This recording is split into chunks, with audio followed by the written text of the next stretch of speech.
Hello, ഞാനൊരു ടീച്ചറാണേ. 2014 ഞാൻ ഈ പ്രൊഫഷനിലേക്ക് വരുന്നത്. 2014 മുതൽ ഇനി 2025 വരെ.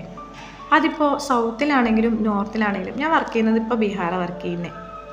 പാരൻസിൻ്റെ ഇടയിൽ കോമൺ ആയിട്ട് കണ്ടുവരുന്ന ഒരു അപ്രോച്ചാണ് കമ്പാരിസൺ.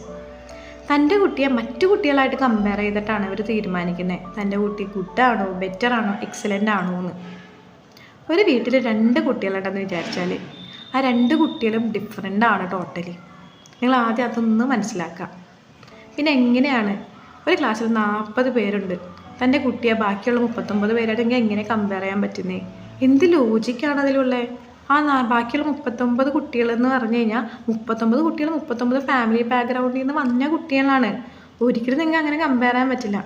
കുറച്ചും കൂടി എളുപ്പത്തിൽ നിങ്ങൾക്ക് പറഞ്ഞു തന്നു കഴിഞ്ഞാൽ, നിങ്ങളോടിപ്പോൾ ചോദിക്കുക സച്ചിൻ ടെണ്ടുൽക്കർ ആണോ അതോ AR റഹ്മാനാണോ ബെസ്റ്റ് എന്ന് വെച്ചാൽ നിങ്ങൾ എന്ത് ഉത്തരം പറയുക?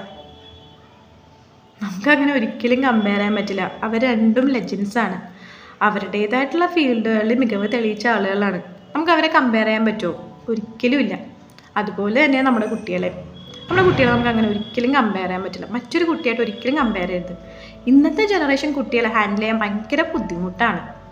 അത് കുറച്ച് നിങ്ങളെ വൈസ്ലി ഹാൻഡിൽ ചെയ്യണം. കാരണം ഇപ്പോഴത്തെ കുട്ടികൾ മെൻ്റലി ഭയങ്കര വീക്കാണ്. പെട്ടെന്ന് തന്നെ ഡിപ്രഷനിലേക്കൊക്കെ പോകുന്ന കുട്ടികളാണ്.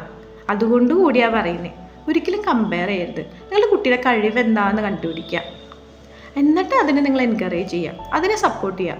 എല്ലാ കുട്ടികളൊന്നും ചിലപ്പോൾ പഠനത്തിൽ ബെസ്റ്റ് ആവണം എന്ന് നിർബന്ധമൊന്നുമില്ല. പക്ഷേ നമുക്ക് IAS IPS മാത്രമല്ലല്ലോ, അല്ലെങ്കിൽ ഡോക്ടേഴ്സോ എൻജിനീയേഴ്സോ മാത്രമല്ലല്ലോ വേണ്ടേ. നമുക്ക് സ്പോർട്സ്മാൻ വേണം, അല്ലെങ്കിൽ മ്യൂസീഷ്യൻസ് വേണം, യൂട്യൂബേഴ്സ് വേണം. അങ്ങനെ ഒരുപാട് ജോലി ഓഫേഴ്സ് വേറെ ഉണ്ടെന്നേ. ഓപ്പർച്യൂണിറ്റീസ് ഒരുപാടുണ്ട്. നിങ്ങളുടെ കുട്ടിയുടെ കഴിവ് എന്താണെന്ന് ആദ്യം കണ്ടുപിടിക്കുക, എന്നിട്ട് നിങ്ങൾ അതിനെ എൻകറേജ് ചെയ്യുക.